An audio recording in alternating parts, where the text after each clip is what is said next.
Хочу поделиться бытовой хитростью, которая вроде и логична, и проста, но несмотря на это, я сама начала ею пользоваться относительно недавно.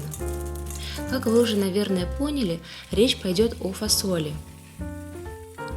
Недавно я случайно сварила слишком много фасоли, и часть пришлось заморозить. Оказалось, что размороженная фасоль ничем не хуже свежесваренной, и после этого случая я стала заготавливать вареную фасоль впрок. Использую я ее и как самостоятельное блюдо, добавляю ее в суп, в тушеные овощи.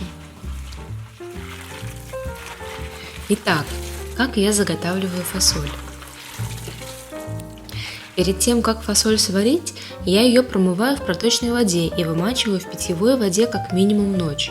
При вымачивании она вбирает в себя воду и увеличивается где-то в 3 раза, поэтому заливать фасоль нужно из расчета 1 к 3, то есть 1 часть фасоли и 3 части воды.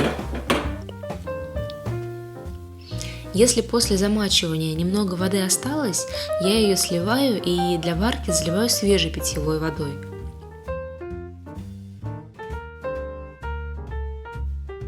Во время варки солить фасоль не нужно, так как она станет жесткой, а посолить лучше за 10-15 минут до готовности. Варить ее можно до разного состояния, кто-то любит более разваристую, а кто-то более упругую. Я обычно варю просто до мягкого состояния.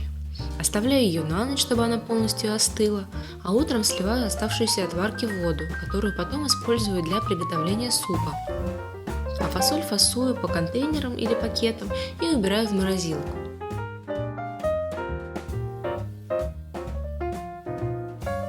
Одноразовые пакеты — это, конечно, совсем не экологично, я стараюсь использовать их как можно реже, и когда-нибудь у меня будет столько пищевых контейнеров и многоразовых zip-пакетов, что необходимость в одноразовой упаковке отпадет совсем. И, конечно же, вас я тоже призываю постепенно отказываться от одноразового пластика.